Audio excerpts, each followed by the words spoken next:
Assalamualaikum warahmatullahi wabarakatuh. Perkenalkan, nama saya Intan Dwi Putri dengan NIM A1A325051 dari Prodi Pendidikan Pancasila dan Kewarganegaraan. Video ini saya buat untuk memenuhi tugas pada mata kuliah globalisasi. Baiklah, kita lanjut pada materi pertama. Langsung saja masuk pada materi pertama, yaitu korupsi dan money laundering. Korupsi dan money laundering atau pencucian uang merupakan dua kejahatan yang saling berkaitan dan sangat merugikan negara. Korupsi adalah penyalahgunaan jabatan dan kekuasaan untuk kepentingan pribadi untuk kelompok, untuk kepentingan pribadi atau untuk kelompok. Sedangkan money laundering adalah proses penyamaran uang hasil kejahatan agar terlihat legal. Jadi korupsi sering menjadi sumber uang ilegal, lalu pencucian uang dipakai untuk menyembunyikan hasil kerja tersebut.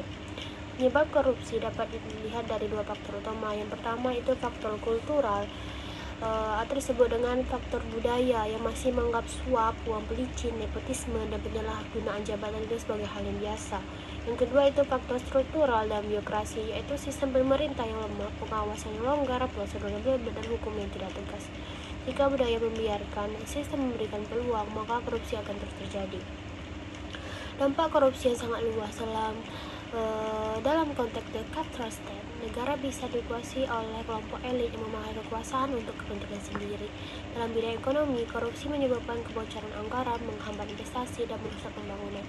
Bagi masyarakat, korupsi menurunkan kesejahteraan karena dana untuk pendidikan, kesehatan, dan bantuan sosial tidak sampai kepada masyarakat secara maksimal. Pemberantasan korupsi harus dilakukan melalui pencegahan dan penindakan. Di Indonesia, upaya dilakukan lewat penegakan hukum, transparansi anggaran, digitalisasi pelayanan publik, dan pendidikan anti korupsi. Di Korea Selatan, pemberantasan korupsi dikenal lebih tegas karena didukung reformasi birokrasi, pengawasan ketat, penggunaan teknologi, dan hukum yang kuat. Hal ini menunjukkan bahwa korupsi hanya bisa ditekan jika ada sistem yang bersih dan kemauan politik yang kuat dan serius.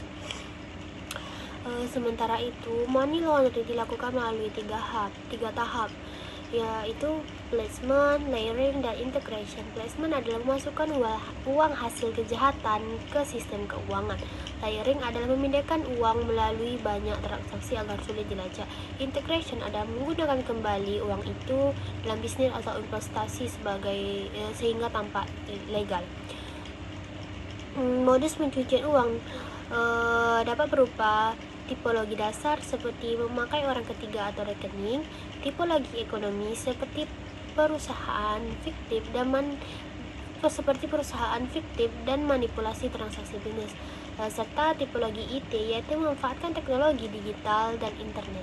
Dampaknya terlihat pada ekonomi mikro, ekonomi makro, dan sosial politik. Pencucian uang merusak lembaga keuangan, mengganggu stabilitas ekonomi, dan memperkuat kejahatan dan menurunkan kepercayaan publik.